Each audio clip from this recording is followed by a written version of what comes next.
So, who said we need a lost civilization to explain history? It all started with Erick von Daniken when he wrote Chariots of the Gods. What was his theory? Well, he found a series of facts or quirks on ancient civilizations that were kind of mysterious. Like, for example, the building of the pyramids at the time. These books were written in 1970, by the way. And we didn't know a lot of stuff, and we didn't have a lot of science that we do have now. So, giving that to Erick von Daniken, he was honestly trying to explain things that were mysterious at the time. So, basically, it was the building of the pyramids, the distribution of the architect type of pyramid throughout the world, used by the Mayans, the Incas, the Chinese people. It seemed strange that everybody was doing pyramids. But then again, if you let loose a baby on the beach and ask him to build something high, he will build a pyramid. It's the most common and simple shape to build something upwards, right?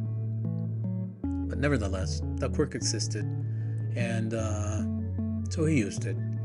Then there was the thing of the alignments of all these structures, from the Mayans to the Egyptians to the Aztecs to all of them. Basically, most of them were aligned to true north, and back in the day, that he used that as a mystery, right? And then he went into some hieroglyphics that you could say that they portray weird stuff, like the astronaut god of Tikal, which is basically, you can say that it's an artistical portrait of somebody inside a rocket, if you want to go that way. Not quite the interpretation that mainstream archaeologists do, but he took some freedom on that one. Then he went on to Teotihuacan and Teotihuacan, which is the ruins of a civilization that we actually don't know what they were named. We think that they are some descendants of the Olmecs, but nobody knows. But they built pyramids, and Erick von Daniken said that it was a representation in scale of the solar system with the 9 planets and everything, which is not quite true, but it does represent the solar system in a way. It's the pyramid of the sun, the pyramid of the moon, then you have different buildings that you can say are planets, or that's what he tried to set, and basically set the stage for knowledge that shouldn't be there at the time that these things were built, right? Then in Tiwanaku, which at the time was assumed that it was the oldest city in the world, then later on, when it was dated, turned to be built in the 300s AD. And again, it's the astronomical dating versus the carbon dating, right? So the astronomical dating, you get constellations and you assign them the constellations that you think that the ruins were aligned with at the moment that they were built. And because of how the Earth moves, it wobbles in the poles. That wobble, it makes a circle every 25,000 years. So if you build something aligned with a constellation, it will little by little move away from it, and you can turn back the clock with the rate of that movement to see when, at which time they were aligned again. And if you do that, and for example, you say that the Egyptian pyramids were aligned with the constellation of Orion's and Orion's belt, then you would say that the pyramids would have been built around 12,000 BC. And then he went on with the Sphinx and how it was kind of eroded from water. And again, 12,000 BC is like the time frame in which the Sahara was a tropical forest kind of an environment. It wasn't a desert at the moment. And so it says that it was supposedly built in that same time, right? Just to make it fit. But then came Erick von Daniken, Graham Hancock, building upon Erick von Daniken. Erick von Daniken said that all these things were built by aliens, with the assistance of aliens. But Graham Hancock, which wrote a book very similar to Erick von Daniken, and I think trying to avoid plagiarism, he changed the part of aliens to a highly developed human civilization that sprawl around the world, and but basically kept the same myths and the same mysteries as Erick von Daniken. Just the explanation was the one that was changed from aliens to a highly developed human civilization. But do we need it? Do we actually need it? Well, remember, these books were written in the 1970s again, and back then there was a lot of lack of knowledge about how to date stuff. And we didn't know basically what had happened with humans before 5,000 years BC when the Sumerians invented writing, right? So that was recorded history, but before that, we had no idea what would happen. There was a missing links on the evolutionary history of humans that hadn't been found out. A lot of advancements had been made since the 1970s, and basically genetics also, right? So the gap of knowledge actually allowed for theories as crazy as the one of Erick von Daniken saying that aliens should have given technology to ancient civilizations, or something more plausible like the one Graham Hancock concocted, which is ancient civilization destroyed. We'll get to that part, but later they shared technology. Now, how was this superhuman civilization wipe out? Well, by the flood. And basically, the myth of the flood exists in according to Graham, all civilizations around the world. In reality, it's a lot, but not all of them. Iconic ones that don't have flood myths in the way that they destroy stuff. One of the most iconic ones is the Egyptian civilization. For them, actually, the Nile floods in a very seasonal way their lands, and is very beneficial for them. So their myths is not malevolent for them. It doesn't destroy; it creates life. So it is a festival, actually. And it is whole like that. I mean, they revered the flooding of the Nile. The Japanese culture doesn't have a flood myth, and like that, a lot of them don't have flood myths, but a lot of them do have, and most of them, the European ones, they're kind of derived of the same one. Like the one in the Bible, for example, is derived from the Sumerian legend of Gilgamesh, like word by word, change of characters mainly, but the core of the story is exactly the same. And the Sumerians actually influence everybody else, right?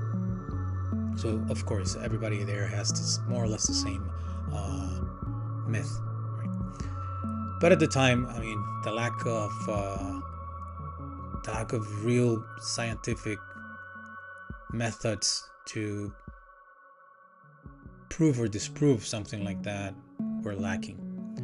But then around the 90s and then in the 2000s, developments in genetic science allow us to calculate actually number of populations, antiquity of genes, and a lot of stuff, not on only humans but on foods, on crops and stuff like that.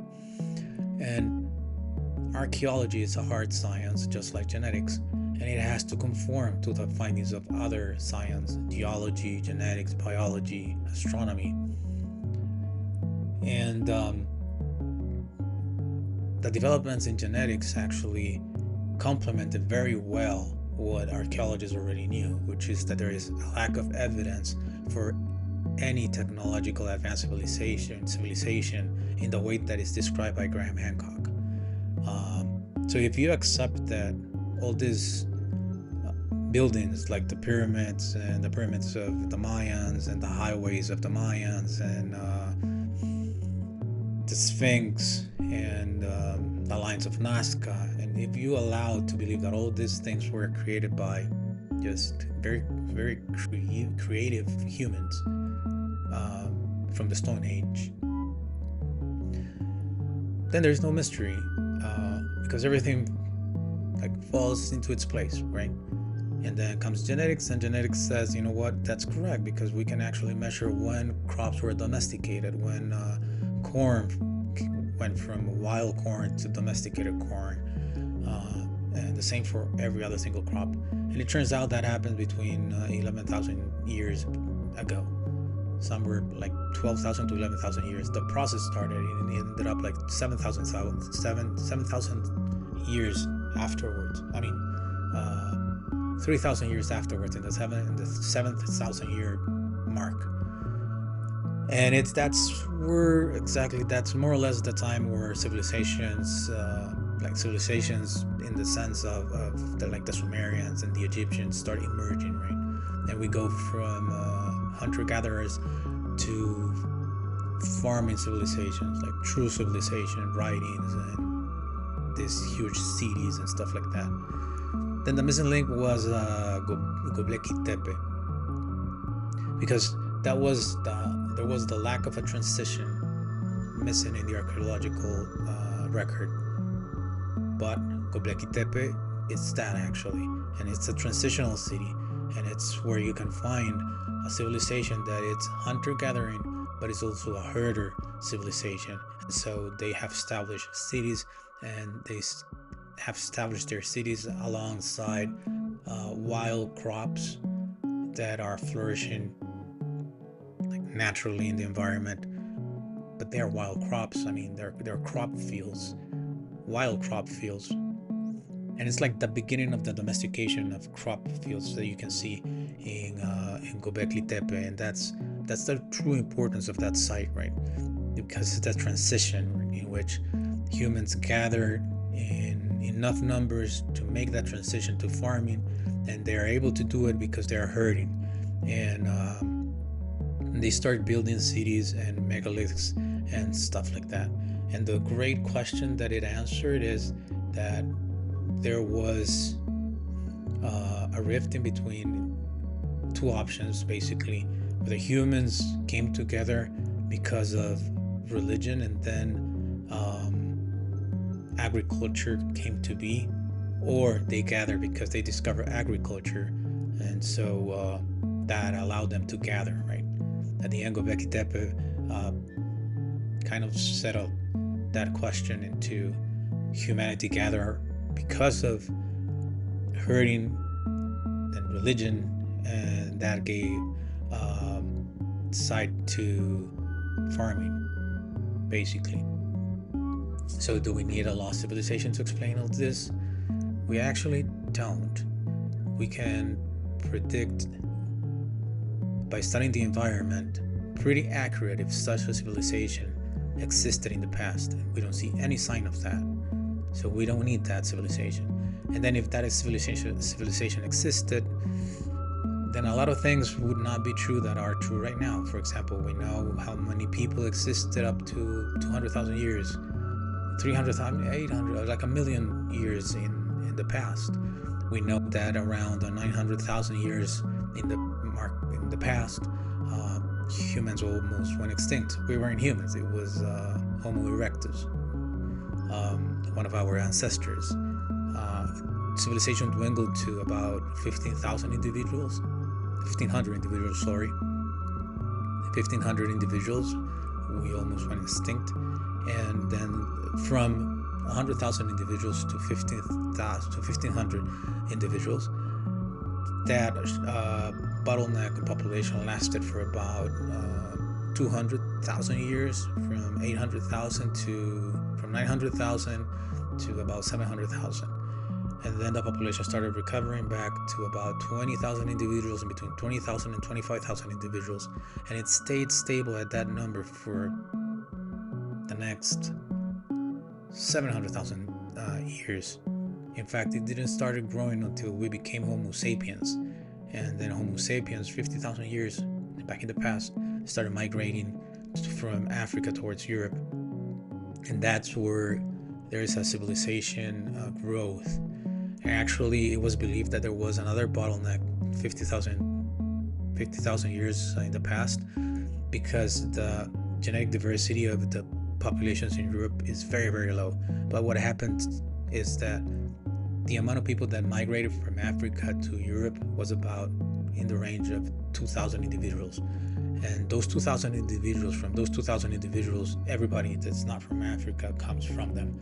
So basically, the variety of genes is very, very diminished against somebody that is from Africa, and we can see that in the genetic studies of today. So basically, if you want to accept that there was a lost civilization, you will need to rewrite genetics, human genetics. You need to rewrite crop genetics. You will need to rewrite geological findings, because there is no geological evidence of industrialization, worldwide industrialization. So basically, we don't need a lost civilization. Now, that being said, there is something called the Silurian hypothesis, and it was an exercise done by two scientists, and these guys basically, they said that, okay, what about if a lost civilization existed? Would we be able to detect it? And it happens to be that we can detect pretty accurate anything up to 2.5 million years in the past. Doesn't matter what happens to their tools or their buildings, or everything starts degrading about a couple of thousand of years. But then there are chemical traits. There is scarring of the environment that such a civilization would do, that we do actually, like mining, like a reshuffle of the elements that had been mined, that would be shown in the environment. Then it's pollution that would definitely be shown in the environment, and basically CO2, which is carbon-12, which is not natural in the environment. You need to process it. If I remember correctly, from carbon-14, you process it and it turns into carbon-12. So that's our mark as a civilization in the environment. Now, that being said, if you go further back in the past, there is a point in which you wouldn't be able to detect anything, because the crust of the earth is recycling about every 150 million years. So at some point, the crust recycles, everything is gone. There is no way that you're going to detect anything, unless that civilization managed to get itself into space. And then you would detect stuff left in the moons, basically our moon and other moons. Not so much planets, because they have geological things going on, and or wind erosion, that eventually will destroy stuff, right, through in time. But not moons.